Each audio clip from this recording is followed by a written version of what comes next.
që Shqipëria sot është një Shqipëri krejt tjetër nga ajo dje, dhe as nuk duan ta kuptojnë që ky popull nuk ka për ta ndryshuar kurse si qeverinë që ka, pa ndryshuar më parë opozitën që s'do. Po kjo fitore nuk është hiç e pabesueshme, as për mua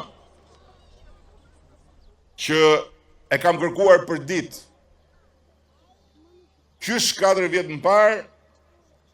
në momentin kur sapo kam zbritur nga podiumi që ishte këtu në mbrëmjen e fitores së përparshme, dhe nuk është hiç e pabesueshme as për gjithë ata që nisur edhe nga shumë këtu, duke filluar nga drejtuesit politik të qarqeve, që bashkë me mua punuan shumë fort 4 vjet me radhë për ta sjellë në shtëpinë tonë rezultatin historik të 11 majit. Koha do ta thotë nëse rezultati i kësaj përballje me kundërshtarët tanë të kahershëm dhe të pandrejshëm është në fakt rezultati i një përballje përfundimtare me historinë tonë të mundimshme, në kushtet kur na ra neve shansi t'ia ndryshojmë përgjithmonë rrjedhën historisë. Gjithsesi, në kryqëzimin mes një palë zgjedhjesh politike për partinë që do qeverisë 4 vjet të ardhshme dhe një mundësie historike që Shqipëria 2030 të bëhet zonjë anëtare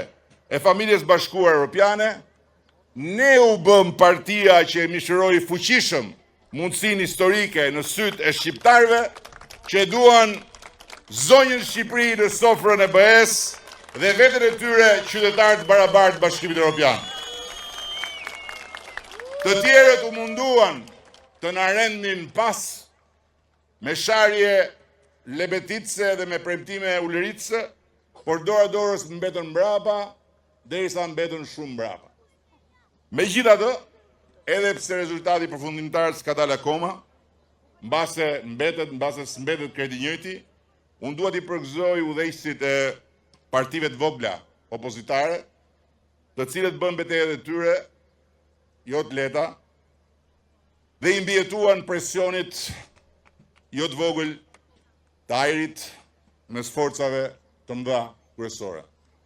Uroj që të mos ecin më tej në gjurmët e opozitës vjetër dhe të falimentuar totalisht,